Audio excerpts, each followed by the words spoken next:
Oh, nice. Thank you.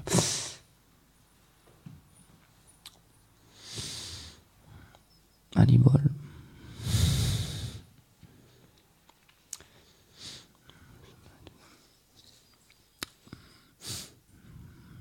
Nama Gyanati Milandasya, Gyanangela Charakaya, Chakshul Militam Yana Tasmai Shigurave Nama. Namo Vishnu Padaya Chaitanya Prasarupine, Shuman Bhakti Chandanaya Yachi Goswami Namine. Anchakalpatarubhyatcha Kripa Sindhubhya Vacha Patitanam Bhavanebhyo Vaishnavebhyo Namo Namah.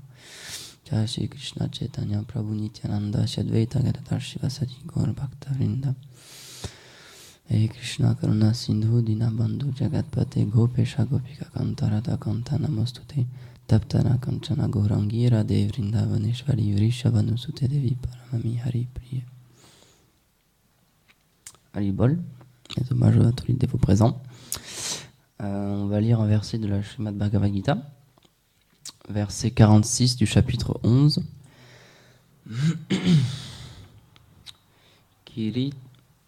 Kiritinam gadinam chakrastam ichamitvam drastumaham tataivam tainaiva rupena chaturbhuchena sahasrabhao bhava vishvamurte. Je suis impatient de voir dans cette forme à 4 bras, ornée d'un casque, d'une masse et d'un disque. Je suis impatient de te voir dans cette forme à 4 bras, ornée d'un casque, d'une masse et d'un disque. Ô toi qui possèdes des milliers de bras, ô forme universelle, s'il te plaît, montre-moi à nouveau cette forme à 4 bras. Commentaire. Donc ça commence par un verset de la Brahma Samhita. Ramadi Murtisu Kalaniyamenatishtan Nanavartaram Akarod Bhuvaneshu Kintu Krishna Svayam Samabhavat Paramapumamyo Govinda Madipurusham Tamaham Bhajami. J'adore Govinda, autre nom de Krishna, le Seigneur originel qui apparaît en ce monde personnellement ou à travers ses émanations plénières sous différentes incarnations telles que Ram. Brahma Samhita 5.39. Shri Krishna se manifeste en de nombreuses formes, en ces demeures spirituelles éternelles qui sont situées au-delà des univers matériels temporaires. Dans ces formes transcendantales, il manifeste sa douceur ou sa majesté dans un certain pourcentage, suivant la nature des relations d'amour qu'il échange avec ses très chers dévots. Sa forme de douceur semblable à celle d'un humain n'est pleinement manifestée que dans sa demeure à Vrindavan. Là, le Seigneur a deux bras. Il est habillé d'une façon simple et il joue de la flûte. Sa tête est ornée d'une plume de paon et son corps d'une guirlande de fleurs forestières. Il est l'ami des animaux et le Cupidon transcendantal. Il est semblable à une personne d'une beauté et d'une douceur infinie, à laquelle tous les êtres donnent leur protection, comblent ses manques et donnent tout leur amour. Dans cette situation, l'illimité a besoin de la protection de sa mère, de son père et de ses aînés. Parfois, il perd au jeu contre ses amis. Il pleure et ressent la séparation avec l'être aimé. Dans sa demeure spirituelle à Dwarka, sa personnalité commence à manifester de la majesté. Il est un prince et a parfois 4 bras, où il porte dans ses mains une masse, un disque, une conque et une fleur de lotus. Il a de nombreuses parures et est coiffé d'une couronne sertie de joyaux. Parfois, il vient en ce monde et manifeste certains de ses divertissements avec ses associés éternels. Les textes védiques nous révèlent qu'Arjuna est l'un de ses principaux associés à Dwarka. Or, d'ordinaire, dans cette relation, Krishna ne montre pas une opulence aussi poussée aux yeux d'Arjuna, comme il le fait lorsqu'il lui révèle sa forme universelle, effrayante et aux puissances illimitées, aux têtes et aux bras innombrables. Selon Srila Vishwanath Chakravarti Thakur, cette forme universelle emplie d'opulence, bien que faisant partie des divertissements divins du Seigneur, n'est pas très attirante pour les yeux et le mental d'Arjuna. Aussi prie-t-il Krishna ainsi : « S'il te plaît, montre-moi cette forme qui incarne les 12 sentiments suprêmes et qui personnifie la félicité aux yeux de mon mental. Ô toi qui es la forme de l'univers, ô toi qui as des milliers de bras, s'il te plaît, fais disparaître cette forme universelle présente et apparais-moi dans ta forme à 4 bras, celle qui a un casque divin précieux fait de joyaux. Cette forme que tu as montrée à tes parents, Vasudeva et Devaki, au moment de ta naissance. Dans le futur, à chaque fois que tu désireras me montrer ton opulence, s'il te plaît, ne me montre que ta forme de Vasudev Nandan, le fils de Vasudev. » Donc c'est un passage très intéressant de la Bhagavad Gita. Donc pour resituer un petit peu le contexte, il y a une grande guerre qui se prépare. Et juste avant de commencer la bataille, Arjuna il demande d'aller au milieu du champ de bataille pour évaluer les deux armées et voir contre qui il allait combattre. Et il se rend compte que dans le camp en face de lui, il y a sa famille, il y a ses précepteurs, il y a ses oncles, il y a des personnes qui lui sont très chères, et donc il ne veut plus combattre. Et donc il commence à questionner Krishna sur la raison de combattre et pourquoi il est là et quel devrait être son devoir. Donc je vais pas tout vous raconter parce que c'est le but de la Bhagavad Gita, c'est un peu long, mais Krishna il arrive à un point où il montre à Arjuna sa forme universelle. Parce que quand il était sur le chariot, Krishna il avait une forme à 2 bras qui était assez opulente, mais juste une forme à 2 bras, toute simple. Et à un certain moment, Krishna il lui a montré sa forme universelle. Et donc ce qui est intéressant de noter, c'est que le Seigneur il a plusieurs formes, il montre plusieurs formes selon la qualification de ses dévots et selon le type de relation qu'on veut avoir avec lui. Et pour montrer à Arjuna qui il était vraiment, pour montrer qu'il pouvait l'instruire et il pouvait lui expliquer pourquoi il était ici, qu'est-ce qu'il devait faire ici, il lui a montré cette forme toute puissante. C'est une forme très rare que très peu de personnes peuvent voir, la forme universelle. C'est une forme qui a des milliers de bouches, des milliers de bras, qui montre des pouvoirs mystiques, qui est très impressionnante. Et Arjuna, il n'était pas prêt à voir cette forme. C'est expliqué que le Seigneur, il lui a donné des yeux divins, justement pour être capable de voir cette forme, seulement de voir cette forme. C'est-à-dire qu'avec nos yeux, même si le Seigneur apparaissait devant nous avec cette forme-là, on ne pourrait pas le voir. Parce qu'on a des yeux matériels, on a des yeux humains qui ont un certain niveau, qui nous permettent de voir certaines choses. Par exemple, même dans ce monde, donc, on peut voir, grâce à la lumière, on peut voir ce que la lumière reflète, mais il y a des choses qu'on ne peut pas voir. Par exemple, les ondes ou les ultrasons, on ne peut pas les voir. C'est des choses matérielles quand même qui existent dans ce monde, mais qu'on ne peut pas voir. De la même manière, c'est expliqué, c'est Bhaktivedanta Swami Prabhupada, il explique que même si on va sur la Lune, on ne pourra rien voir. Pour nous, ce sera juste un espace vide ou un sort de grand désert. Mais le Srimad Bhagavatam explique qu'il y a de la vie sur ces planètes-là. Il y a des personnes qui vivent, il y a des maisons, il y a des palaces, etc. Comme sur la Terre, en fait. Mais c'est qu'on n'a pas les yeux pour pouvoir les voir. Donc de la même manière, le Arjuna, s'il avait seulement gardé ses yeux d'humain, il n'aurait pas pu voir le Seigneur suprême dans cette forme universelle. Alors c'est expliqué que le Seigneur, il lui a donné des yeux divins. Donc ce qu'il faut comprendre par des yeux divins, c'est que c'était des yeux de demi-dieu. C'était pas les meilleurs yeux qu'on pouvait avoir. C'était une qualification intermédiaire, c'était des yeux de demi-dieu. C'est-à-dire que les demi-dieux, ils peuvent voir cette forme universelle, cette forme avec une grande opulence, mais surtout qui est très effrayante. Et donc en voyant cette forme, c'est expliqué que le Seigneur il a donné des yeux à Arjuna, mais il lui a pas donné le mental adéquat pour pouvoir comprendre cette forme et pour pouvoir avoir une relation avec cette forme. Donc il avait toujours son mental d'avant, donc c'est-à-dire qu'il était attaché à Krishna en tant qu'un très cher ami. Et donc quand il a vu cette forme, ça l'a effrayé et il n'a pas compris ce qui lui arrivait. Du coup c'est pour ça qu'il demande à Krishna de revenir en fait à une forme un peu plus acceptable, qui est une forme à 4 bras. Donc là c'est intéressant aussi. C'est cette forme à 4 bras, c'est la forme qui a apparu à Vasudeva et Devaki, quand le Seigneur suprême est apparu sur cette terre. Et donc dans le Srimad Bhagavatam, c'est expliqué que cette forme-là, c'est une expansion de Swayam Bhagavan Krishna Avraj. C'est-à-dire que la forme à 4 bras, c'est pas la forme ultime du Seigneur suprême. La forme ultime du Seigneur suprême, le Srimad Bhagavatam il nous explique, c'est Krishna a une forme humaine à 2 bras, à Vrindavan, Avraj. Et c'est assez intéressant de noter. Donc le Srimad Bhagavatam, c'est reconnu comme une autorité spirituelle parmi les scolaires sanskritistes et toutes les écoles philosophiques en Inde. Mais il y a un point qui est intéressant, c'est qu'il y a certaines personnes qui disent que, comme tout texte présent dans ce monde matériel, il a été retouché au fil du temps. Et il y a différentes versions du Srimad Bhagavatam. Donc si je me rappelle bien, la version sur laquelle écrit Srila Sanatana Goswami, elle est légèrement différente de celle qu'a utilisée A.C. Bhaktivedanta Swami Prabhupada.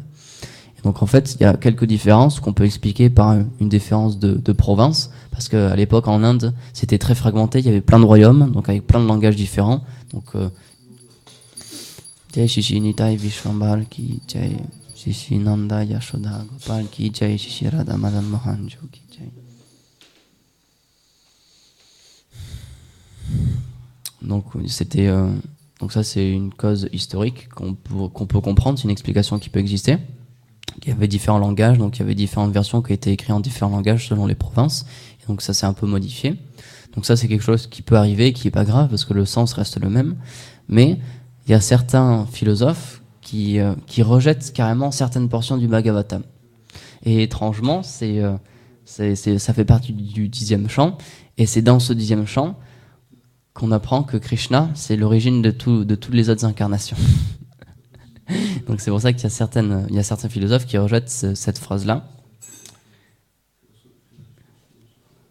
C'est Krishna Bhagavan Swayam, donc c'est-à-dire que Krishna est l'origine, et Bhagavan suprême, l'origine de toutes les autres incarnations. Donc il y a certains philosophes qui rejettent ça, mais nos Goswami justement, c'est Sanatana Goswami si je me rappelle bien, ils ont écrit une quarantaine de points philosophiques pour expliquer que oui, Krishna est bien Bhagavan, le Seigneur suprême. Donc ça aussi, ça a été un des rôles des 6 Goswami, d'appuyer la philosophie et de pouvoir donner des shastras pour les Vaishnavas. Et un autre aussi des buts des 6 Goswami, ça a été de prouver que le but des Védas, que l'essence des Védas, c'était justement d'offrir un service de dévotion à Krishna, à la personnalité suprême. Ils ont voulu montrer que les voies du Gyan et les voies du Karma, c'était des voies juste intermédiaires qui permettaient de progresser et d'ensuite se connecter avec le Seigneur suprême. Et on peut voir que dans ce passage-là aussi, avec le Seigneur suprême qui montre sa forme universelle et qui ensuite montre sa forme à 4 bras, il y a un peu cette même idée. Arjuna, donc, il a vu cette Vishvarupa, donc cette forme universelle, mais il demande à voir quelque chose d'un peu plus doux, quelque chose d'un peu plus facile à regarder. Il y a quelque chose avec une forme avec laquelle il peut relationner, parce qu'on peut pas relationner avec la forme universelle.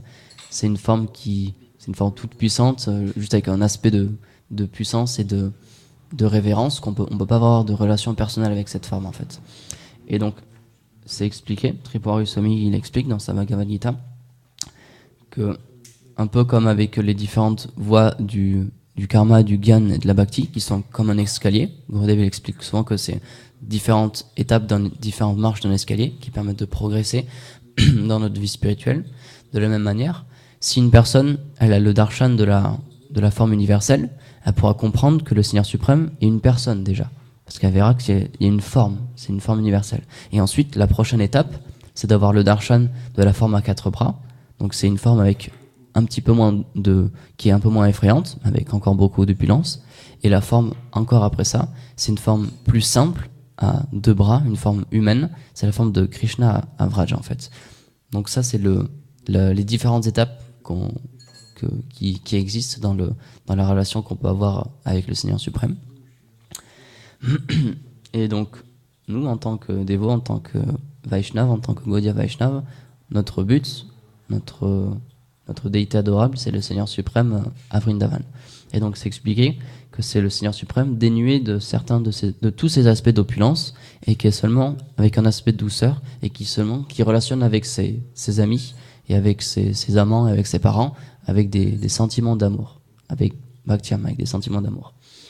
Et donc c'est expliqué que cette forme-là de Krishna, elle a besoin de ses parents pour être en sécurité, elle a besoin de ses amis et parfois même elle est battue par ses amis, etc.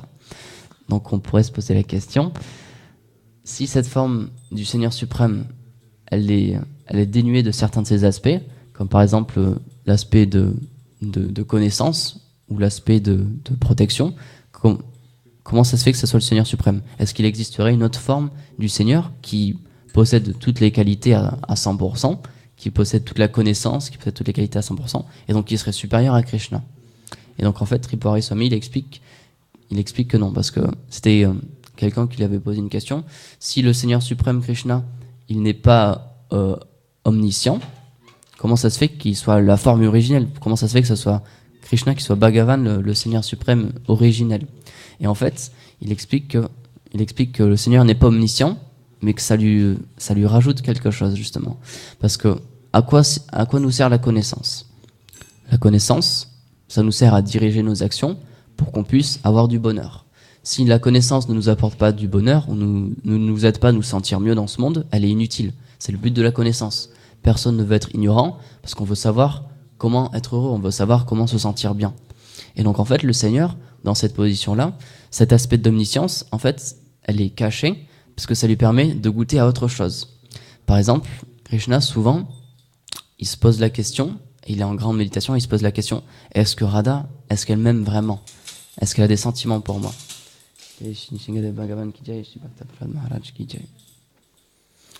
Or, si le Seigneur suprême, il avait cet aspect d'omniscience, il se poserait même pas la question.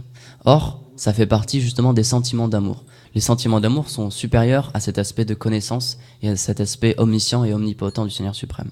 Et c'est ça qui lui permet d'avoir des jeux avec ses amis. C'est ça qui lui permet d'être battu par ses amis. Par exemple, quand le Seigneur il joue à cache-cache, parfois il perd, parfois ses amis ils le retrouvent quand même. Parfois Radharani aussi elle le retrouve parce qu'elle sait qu'il y a son odeur qui est pas loin. Donc cet aspect-là, cet aspect que nous on adore en tant que Vaishnav, c'est le Seigneur suprême dénué de certaines de ses qualités qui lui permettent d'obtenir autre chose. Par exemple, c'est expliqué que donc, le Seigneur il est plus omniscient dans cette situation-là, mais en même temps il reste le Seigneur suprême. Donc par exemple, si quelqu'un dans ce monde-là il est en train de lui offrir une prière, le Seigneur il est conscient qu'une personne lui offre une prière. Mais en même temps, il y a tout l'aspect de lila, donc tout l'aspect de divertissement avec ses amis, avec Radharani et tout, c'est quelque chose qui pour lui, qui est au-dessus de lui-même. C'est expliqué que le Seigneur suprême, c'est pas qu'il joue à être un enfant, c'est pas qu'il joue à être un ami ou un amant, il est vraiment contrôlé par ces émotions-là. Et ça aussi, c'est une des particularités de la bhakti, c'est que c'est expliqué qu'avec nos sentiments d'amour, on peut véritablement contrôler le Seigneur suprême. Et il sera juste attiré par nous et il pourra rien faire d'autre. Il y a une très belle histoire pour illustrer cela.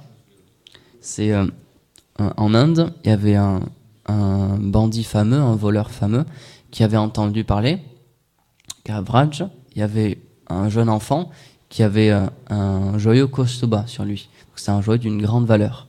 Et donc il a entendu cette histoire-là et il s'est dit bon bah je vais aller voler cet enfant parce que tout le monde parle de lui que c'est juste un enfant qui joue dans la forêt toute la journée et qui est paré de merveilleux joyaux.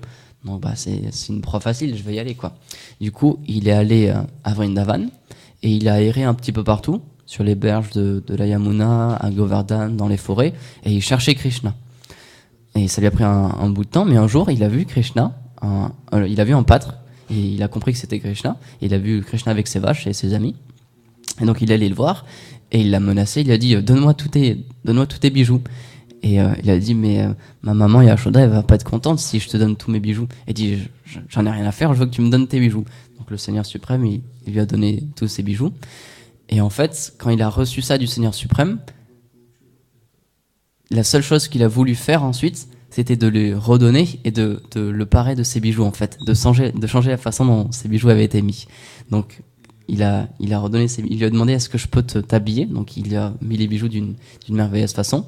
Krishna il est rentré chez lui et Yashoda il a dit c'est pas moi qui t'ai habillé comme ça ce matin. Et il a dit non c'est mon dévot qui m'a habillé avec amour. Donc ça aussi c'est une très belle leçon. Ça nous montre que peu importe la raison pour laquelle on va vers le Seigneur suprême, il nous accepte. Ça expliqué que tous les sentiments qu'on a, on peut les engager pour le Seigneur suprême. Même s'il y en a certains qui sont de meilleure qualité, même si on veut venir par le Seigneur suprême par amour, c'est tout de même mieux. C'est expliqué que si on pense au Seigneur suprême par colère ou par jalousie ou par envie, on pense à lui quand même. Et donc ça nous fera progresser. C'est la même chose avec Kamcha. 24 heures sur 24, il était omnibulé par Krishna. 24 heures sur 24, il y avait Krishna dans son mental. Bon, c'était par peur et c'était par haine, mais il y avait tout le temps le Seigneur suprême présent dans son esprit. De la même manière, c'est expliqué qu'il y a plusieurs sortes de personnes qui se tournent vers le Seigneur suprême. Donc il y a celui qui souffre et qui veut sortir de sa souffrance. Il y a la personne qui est curieuse, qui est adepte de la connaissance et qui veut comprendre un peu les choses spirituelles. Et il y a les personnes qui veulent obtenir quelque chose, un bienfait matériel, qui veulent adorer le Seigneur suprême pour obtenir une position matérielle ou de l'argent ou quelque chose de matériel.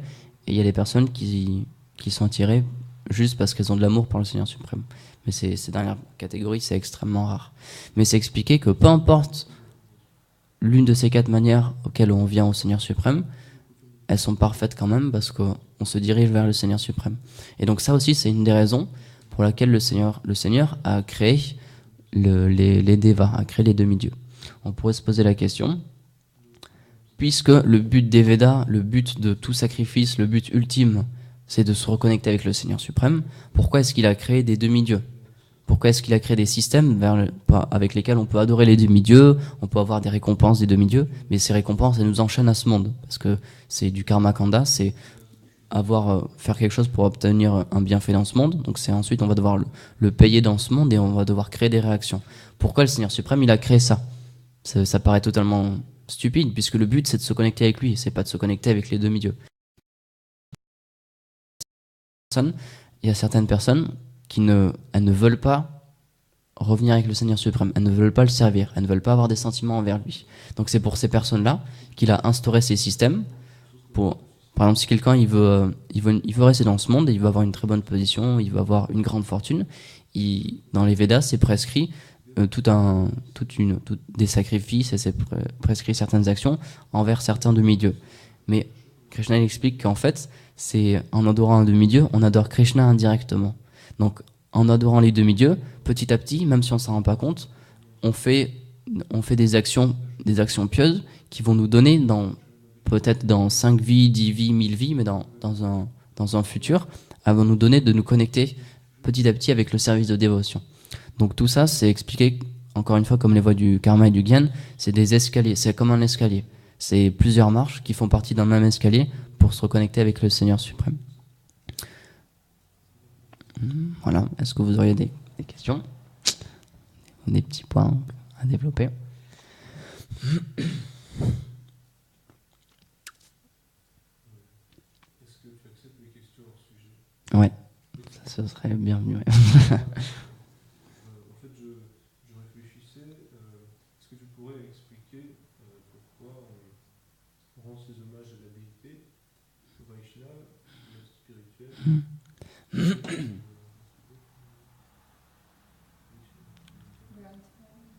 Ouais. Oui. Alors, Arjun Sakai demande pourquoi est-ce qu'on... C'est une question qui est différente, notre science est différente, mais pourquoi est-ce qu'on rend nos hommages à la déité, au Vaishnava, à Guru et aux écritures saintes, au Grantha, etc. Il y a quelques jours, on a chanté un chant justement où ça s'était expliqué. What was the song? The song about Sankirtan, you know? Yes. Ouais.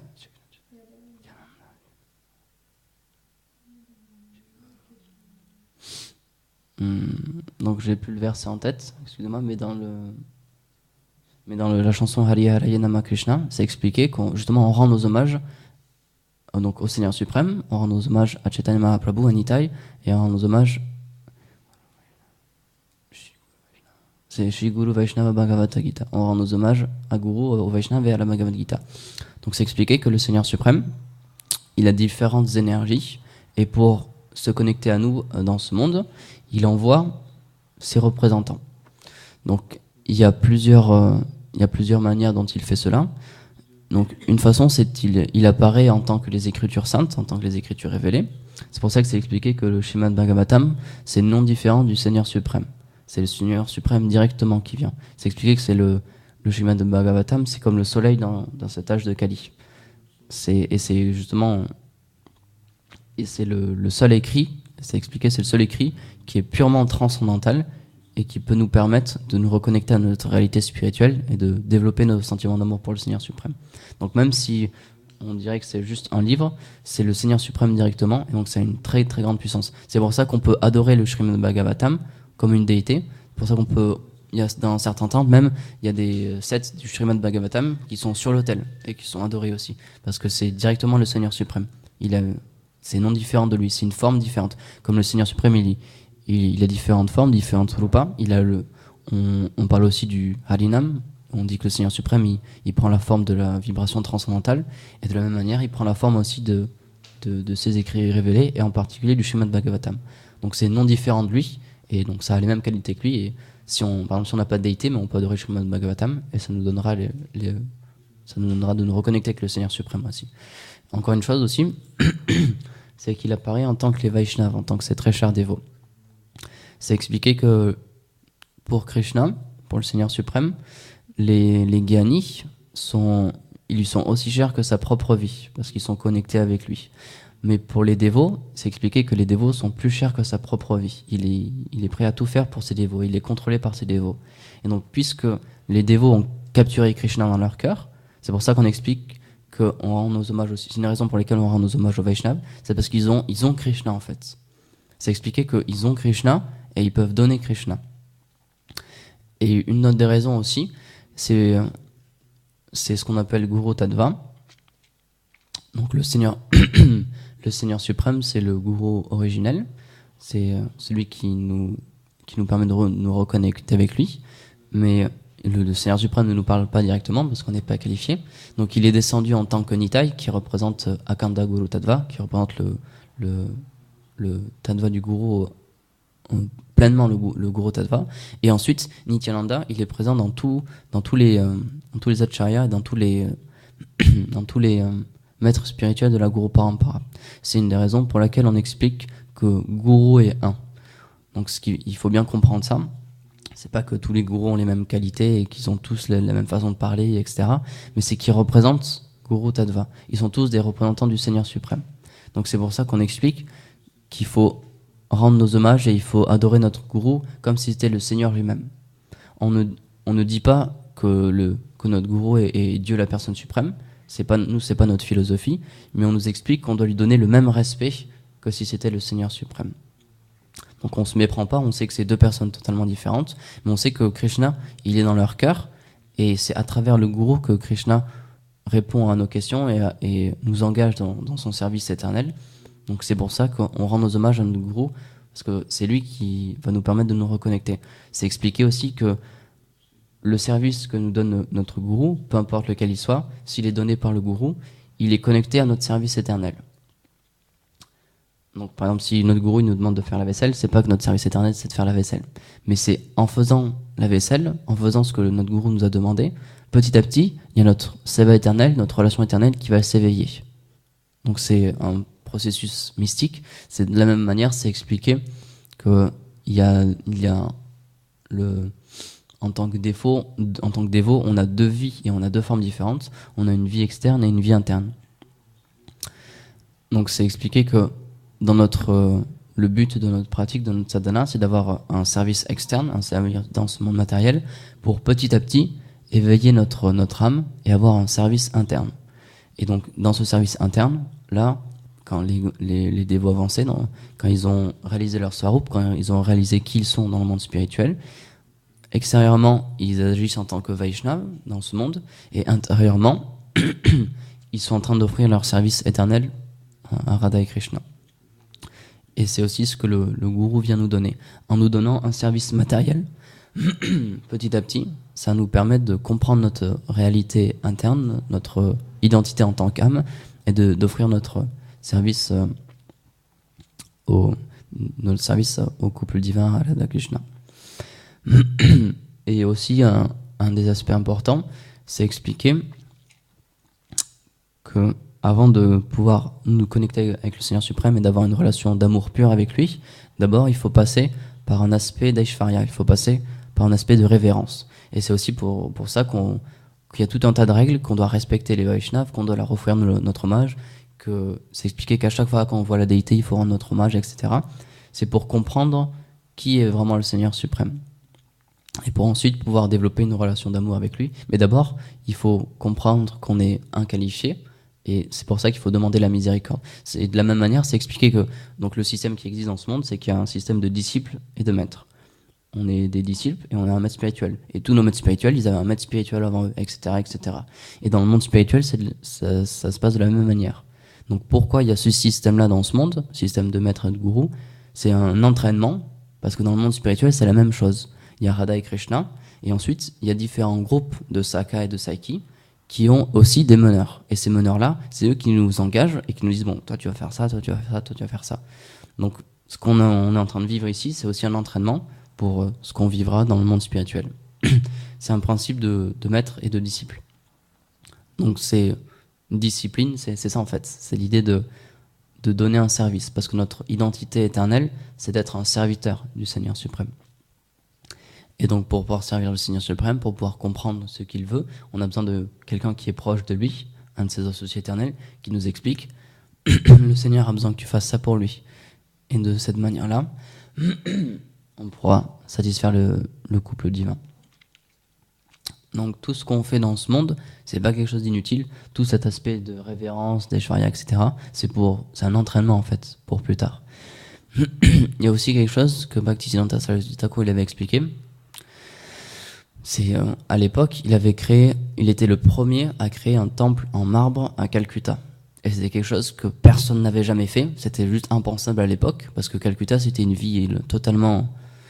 C'était comment on peut dire ça ? Vrindavan, c'était une ville très pieuse, très sainte. Et Calcutta, c'était la ville du Nouveau Monde. C'était beaucoup d'énergie négative. Il n'y avait pas de dévots là-bas. C'était vraiment... Pourquoi tout le monde s'est posé la question, pourquoi il va créer un temple à Calcutta, ça sert à rien. Et en plus, il a créé un temple en marbre, donc c'est quelque chose qui coûtait extrêmement cher. Et donc, à l'époque, il a envoyé ses sannyas, il a envoyé ses disciples prêcher dans la rue pour récolter de l'argent pour ce temple. Et donc, il y a souvent des gens qui lui posaient la question ça coûte énormément d'argent, vous ferait mieux d'utiliser cet argent pour d'autres choses, quoi. C'est bizarre votre philosophie, parce que vous dites que vous adorez le Seigneur suprême dans un aspect très simple, dans un aspect d'amis, d'amour, etc. Alors pourquoi vous créez quelque chose d'aussi opulent, avec une révérence? Pourquoi il y a autant de règles? Pourquoi pour l'arti, pour telle chose, pourquoi il y a autant de règles? Et donc en fait, Bhaktisiddhanta Saraswati Thakur, il a expliqué, notre but c'est la Raganuga Bhakti, c'est les sentiments d'amour pur envers le Seigneur suprême. Mais nous, ce qu'on fait, c'est qu'on adore avec révérence, avec dévotion, cette voie de la Raganuga Bhakti. On la met sur notre tête. On pense pas ça c'est la définition des Sahajas, on pense pas qu'on est qualifié pour la Raganuga Bhakti. Donc c'est notre but, on le met en tant que but, et on adore ce but en fait. On le met sur notre tête et on le respecte. C'est pour ça que le but d'avoir des temples comme ça, d'avoir des temples très opulents avec un standard élevé, etc., c'est pour montrer qu'on respecte la Bhakti, on respecte la Raganuga Bhakti. On pense pas qu'on est qualifié directement pour pouvoir adorer le Seigneur suprême de personne à personne, mais encore dans cet esprit d'humilité, on rend nos hommages à la Raganuga Bhakti et on lui demande d'avoir la qualité pour être introduit dans ce service éternel. Mais d'abord, il y a cet aspect de révérence et d'humilité. C'est une qualité qui est très importante pour les Vaishnavas. Voilà. To open this question more, we offer like exactly obeisance, like why it's just this exactly, because different kind of obeisance, we have Dandavat for women, this, why we don't do another gest, we can do just like this.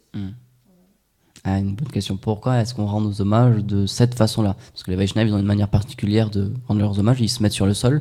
Donc, soit ils mettent leur tête sur le sol, soit ils s'allongent complètement.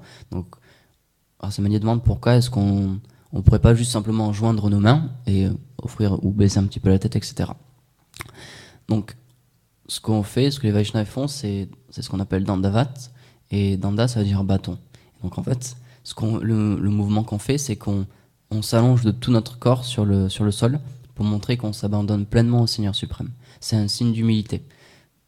On montre qu'on n'a pas de qualité, qu'on est au plus bas en fait, et on offre tout notre corps à la déité et au Vaishnav. C'est un signe d'humilité. C'est pour ça qu'on fait ces hommages-là. Voilà, d'autres questions?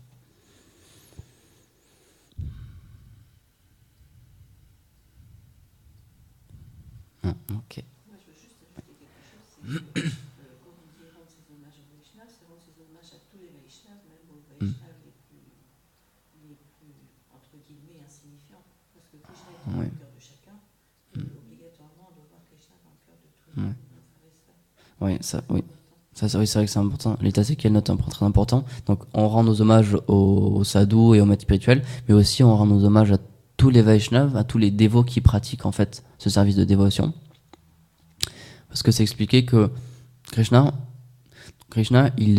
toutes les actions qu'on fait pour lui, il s'en rappellera. C'est expliqué que chaque pas, chaque action qui est effectuée dans le service de dévotion, elle sera jamais oubliée. Donc c'est pour cette raison que dès qu'on commence notre service de dévotion, dès qu'on se reconnecte avec le Seigneur suprême, un Vaishnav, c'est ce qu'on appelle un Vaishnav, il est considéré comme quelqu'un de très très très spécial. Donc c'est pour ça qu'on rend nos hommages à tous les Vaishnavas, à tous les dévots, peu importe leur qualification externe, peu importe qu'ils soient sannyas, brahmachari, gayasta, etc. Même les dévots les plus insignifiants, on doit leur rendre notre hommage. Parce que justement, ils ont commencé ce service de dévotion, ils ont commencé à se reconnecter avec le Seigneur suprême. Et donc le Seigneur suprême, pour lui, c'est des personnes qui lui sont extrêmement chères. De la même manière, chez la Bhakti Pramod Puri Goswami Maharaj, il explique que la pire chose qu'on peut faire dans notre vie dévotionnelle, c'est Vaishnav Aparad. Donc c'est les offenses au Vaishnav. Aparad, ça vient du mot aparada, donc c'est ce qui ne plaît pas à Radharani. Et les offenses au Vaishnav, c'est ce qui peut vraiment littéralement détruire notre vie spirituelle. C'est pour ça qu'il faut faire extrêmement attention dans nos relations avec les Vaishnavas, parce que si on offense un Vaishnav, c'est expliqué que le Seigneur suprême, il peut pas nous pardonner, parce que c'est des personnes qui lui sont tellement chères que pour lui c'est la pire offense qu'on peut faire. Les offenses qu'on fait envers le Seigneur suprême, il les accepte et il les pardonne. C'est comme un père aimant qui ne prend pas en compte les offenses de son enfant s'il se repent. Mais les offenses faites au Vaishnav, le Seigneur il ne pourra pas les oublier. Donc c'est pour ça que oui, on rend nos hommages à notre Guru Parent, à notre Guru Parampara, à nos maîtres spirituels, mais aussi à tous les Vaishnavas que l'on croise, et peu importe leur distinction, peu importe leur qualification, on doit leur rendre nos hommages et on doit les considérer plus élevés que nous en fait. Et ça c'est un signe d'humilité aussi. Jai Srimad Bhagavad Gita ki Jai.